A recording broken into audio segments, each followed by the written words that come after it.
headlines. North Korea fires about 100 artillery shells into the East Sea in a series of recent military provocations. Korea's ruling Saenuri party holds a party convention and selects its new leadership for the next 2 years. President Park Geun-hye also made an appearance at the convention, a first in 6 years for a sitting president.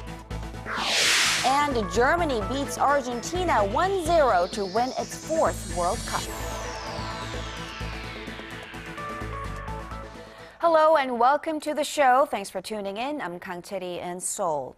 Korea's ruling Saenuri party now has a new party leaders, a new chairman, and 4 Supreme Council members. They were elected at the party's convention in Seoul on this Monday. Ji Myung-gil tells us what to expect from this new leadership. The ruling Saenuri party has a new party leader, Kim Moo-sung, a 5-term lawmaker who is considered to be more independent of President Park Geun-hye's influence. Kim promised a bigger role for the party in governance over the next 2 years and said he will seek to reset the relationship with the presidential house of Cheongwade. Our Saenuri party has a clear goal. I will do my best for the success of Park Geun-hye administration.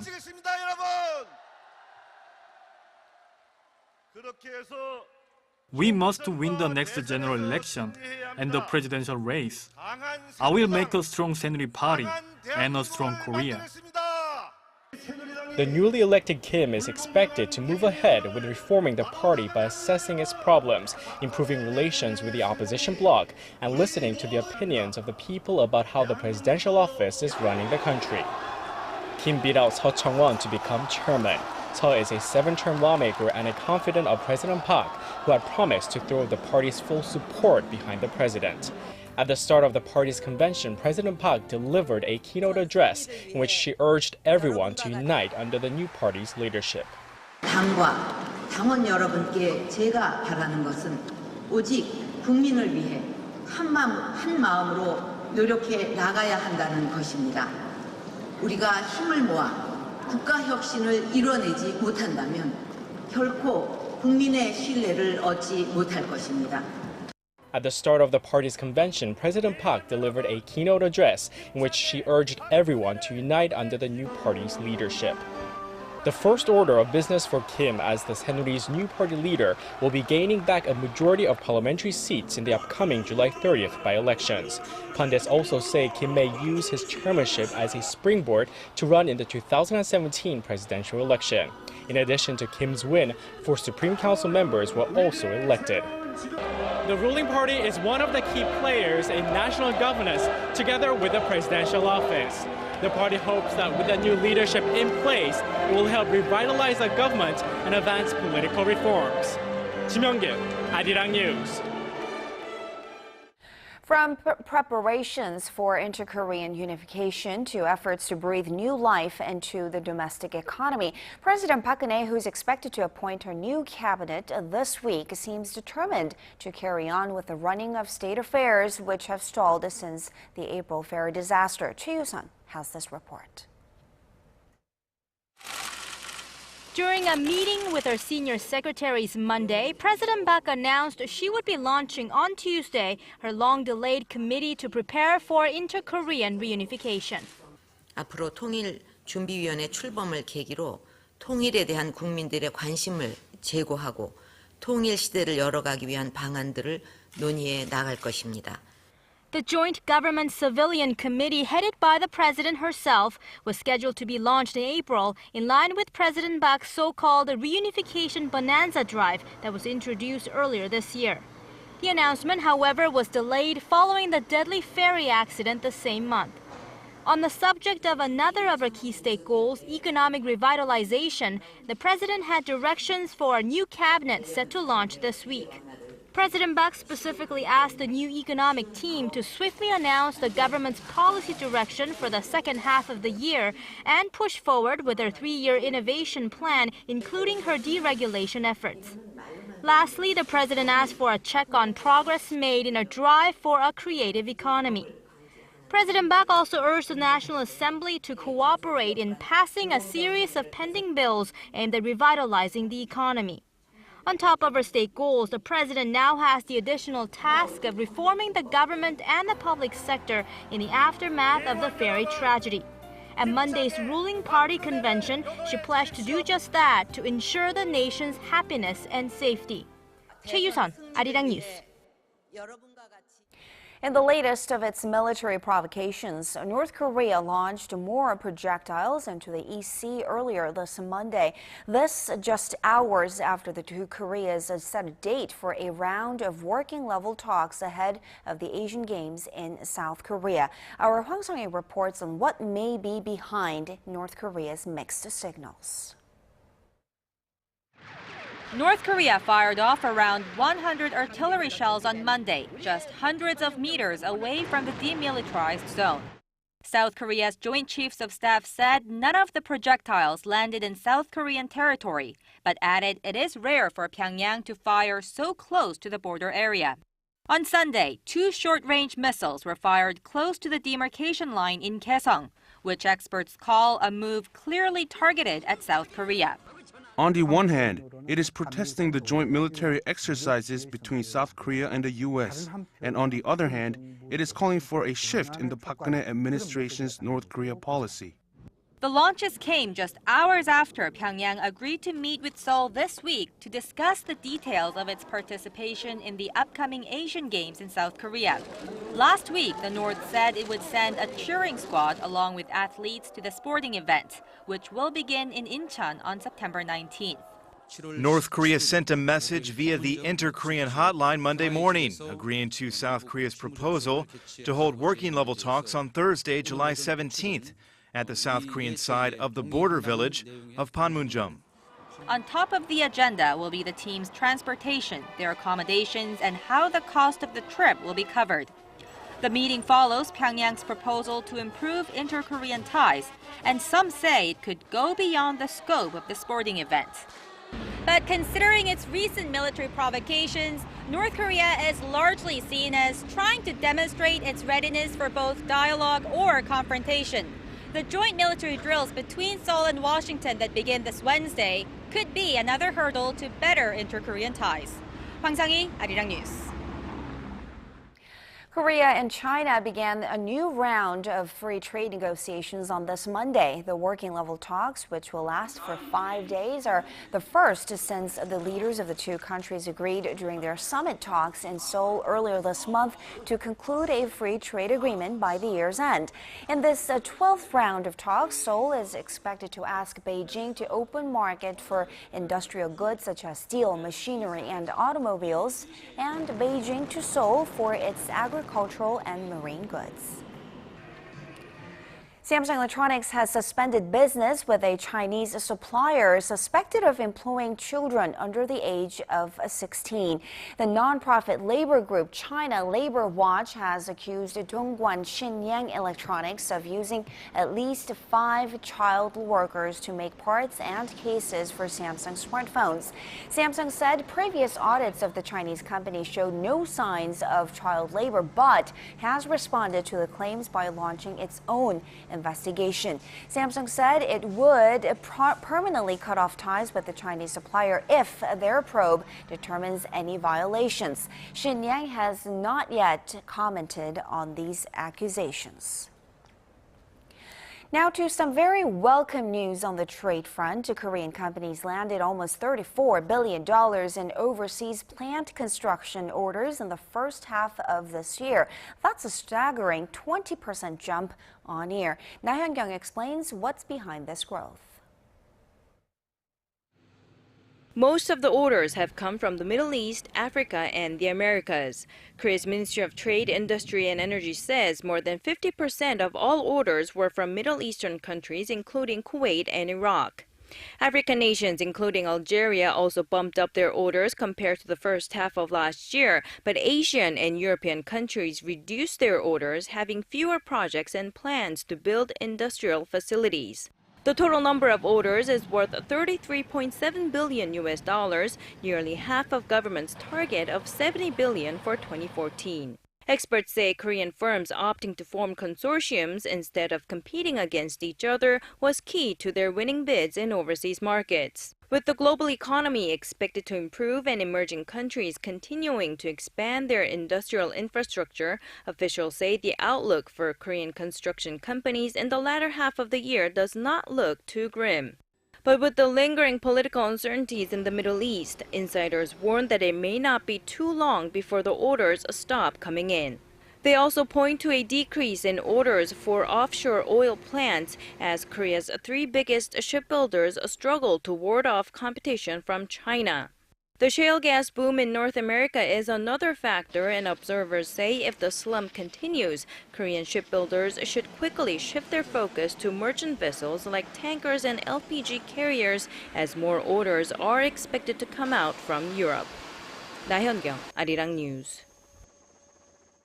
Korea logged record auto parts exports in the first half of this year. The Trade Ministry says auto parts shipments came in at $13.5 billion in the first half, up more than 5% on year.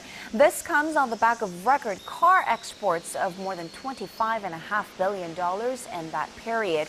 More Korean brand cars sold means higher demand for auto parts used in after-sales service, and Korean players have also been supplying parts to foreign car makers such as BMW and Chrysler. The Korean government expects auto and auto parts exports to continue rising in the second half of the year. Korea's banking industry has been going through massive restructuring of late as its profitability slumps in the face of slow growth and a low interest rate trend. But that doesn't always explain why some of the leading global banks are weathering those challenges so well, while so many Korean banks are struggling to keep their heads above water. Hwang Jae tells us more. Here in Yeouido, known as the Korean Wall Street, very few people are getting new jobs, with many banks downsizing as they watch their profits slump. Citibank Korea, for example, received the voluntary resignations of 650 employees late last month, or 15% of the total staff number. Local banks' combined profits dropped to roughly $3.8 billion last year, representing only a third of the profits the banks posted 2 years ago. Many point to slow growth and the low interest rate trend for the shrinking profits, which have hurt the banking sector's traditional cash cow, the interest margin. But over the same period, the world's top 1,000 banks saw their profits hit an all-time high of $920 billion, up more than 20% from 2012.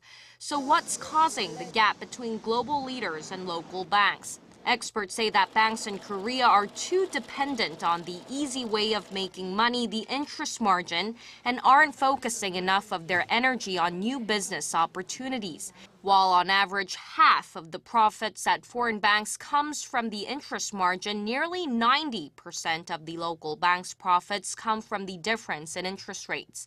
Tight government regulations are another reason. The financial industry is heavily affected by government regulations, but they were tightened after the Asian financial crisis, which prompted the industry to lose vitality and fail to actively penetrate overseas markets. While the nation's financial regulator did lay out plans last week to remove regulatory hurdles in the financial sector, experts add that more efforts are needed to breathe life into the industry. Hwang Jae, ARIRANG News. While big data has been hailed in the business sector as the next big trend, Korea has been pretty slow on the uptake. A recent survey by the Korea Chamber of Commerce and Industry shows over 80% of them said they don't use big data.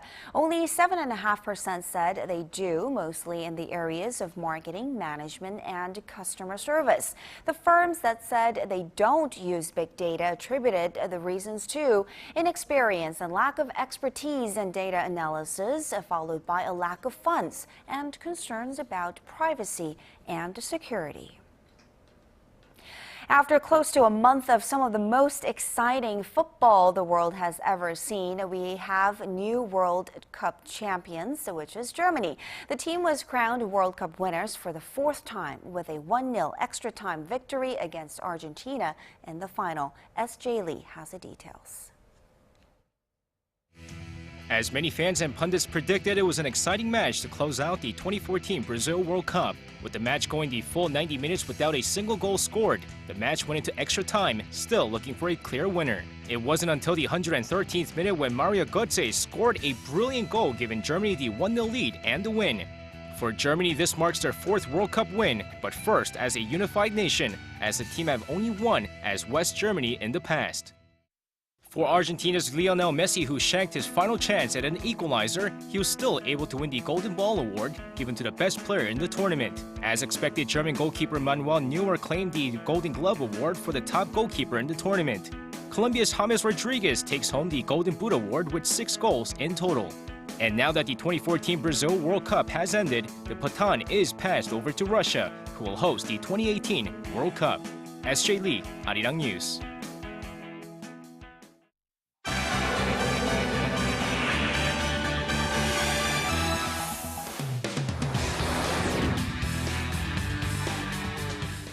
So Germany is celebrating their club's amazing World Cup victory, while Argentina is acting out against its team's loss. Paul is joining us, of course, for more on this story. Let's start with Germany. I'm sure football fans there were in frenzy after seeing the winning goal. That's right. Waves of cheering, tears, and screams erupted in Berlin in the early morning hours as the final whistle blew in the final match. Fireworks lit up the night sky over Brandenburg Gate with crowds chanting through the streets of the capital. Thousands also rallied in Frankfurt in a sea of red, black, and gold, celebrating the country's brilliant win against Argentina. This may be the fourth time the German team has brought home the cup, but it's their first as a united country. Super. It was outstanding. Awesome. Super match. Götze was great, wasn't he? Well, now for the next time in 2018, world champions again. However, it was a different story on the streets of Buenos Aires as hope quickly turned to anger and bitter disappointment after Argentina's loss. Thousands of angry football fans clashed with police who fired tear gas on crowds. Local media reports say more than 50 people have been detained and 15 police officers wounded as a result of the unrest. I see. Now, moving on to other stories, UN Secretary General Park Geun-hye has urged Israel to scrap its plans for a ground assault as the Palestinian death toll rises in the ongoing military offensive. This weekend saw the first ground attack launched by Israeli troops. This despite the Security Council calling for a ceasefire. That's right, Cherry. Palestinian health officials say over 170 people have been killed and 1,200 wounded in Israeli airstrikes. A Gaza-based human rights center claims that 3/4 of those victims were civilians. And that doesn't even include the thousands of Palestinians who are fleeing their homes in the Gaza Strip amid warnings of further air and ground attacks. Our Song Ji-sun has the story. Ignoring international appeals for a ceasefire, Israel on Sunday widened its range of Gaza bombing targets to civilian institutions with suspected Hamas ties and deploy ground troops inside Gaza. This marks the first time Israeli ground troops have entered Gaza in the current offensive. Thousands of Palestinians are fleeing northern parts of Gaza after Israel warned it was targeting the area in its campaign to stop rocket attacks. A ground war seems likely, with at least 20,000 reservists having been mobilized. Israeli forces raided a suspected rocket launching site in Gaza on Sunday, with 6 Palestinians reportedly injured during the attack. Israel says it's targeting Hamas militants and terror sites, but the United Nations estimates 8 out of 10 of those killed in Gaza have been civilians. At least 160 Palestinians have been killed so far, with the Palestinian president calling on the international community to protect Gaza. Despite intensified Israeli military action, Hamas continues to launch rockets into Israel. Song Ji-sun, ARIRANG News. And U.S. Secretary of State John Kerry has arrived in Vienna for talks with his Iranian counterpart, joining top diplomatic envoys from Europe and Asia. What's at the top of his agenda this time around? Kerry is seeking to help overcome differences between Iran and major world powers to keep a historic deal on Tehran's nuclear program from falling apart. The 5 permanent members of the UN Security Council plus Germany have been negotiating non-stop after signing an interim deal in Geneva to freeze Iran's uranium enrichment in return for easing sanctions worth $7 billion. But with just days before the July 20th deadline, hopes for a breakthrough are fading fast. We try to look into ways and means of bridging the gaps, narrowing the differences that we have, not necessarily by trying to meet halfway, but in fact by trying to look into innovative ways of addressing the problems so that we can reach the objectives of the Geneva Plan of Action.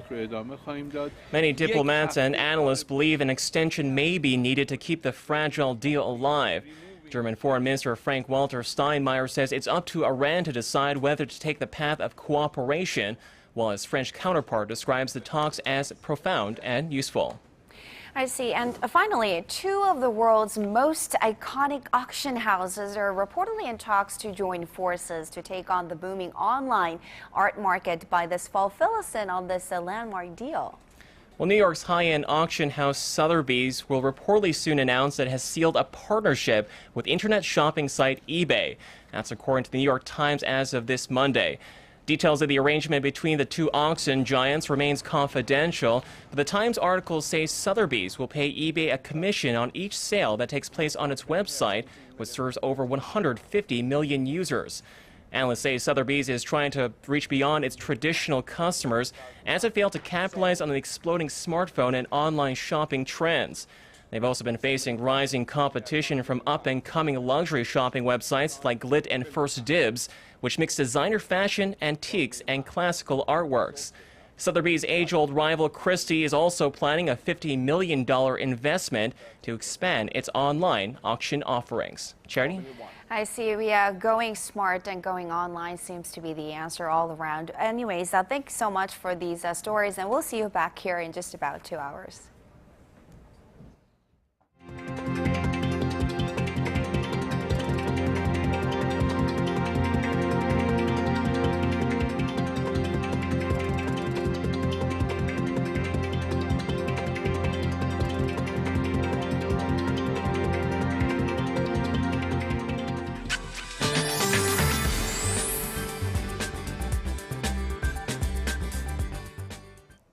Hope your week got off to a good start. I'm your weathercaster Kim Bo-kyung with the latest weather updates. So continued from the weekend, today was another baking hot summer day nationwide. Now we are getting partly cloudy skies, but of course that wasn't enough to appease the heat.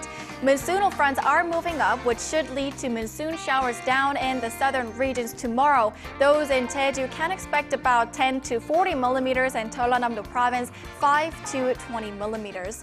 Well, it's monsoon season, but lately us here in the central regions haven't been getting any showers, but some relief as monsoon rain is forecast from Thursday through Friday, so that should take care of the much needed moisture. Other than that, on Tuesday, daytime highs will peak at around 30 degrees in the central regions. On the other hand, things should cool down a couple of degrees down south due to monsoon showers. On to Tuesday's readings. Seoul hits 30 degrees while Gwangju and Busan make it to 29 and 27. As for other places, Daejeon makes it to 30, Jeju and Dokdo to 26. That's all for now. Hope you enjoy the rest of your evening, and I'll be back with more after 10. All right, thank you very much for that, Bo-kyung, and that will do it for this edition of ARIRANG News. Thanks for watching.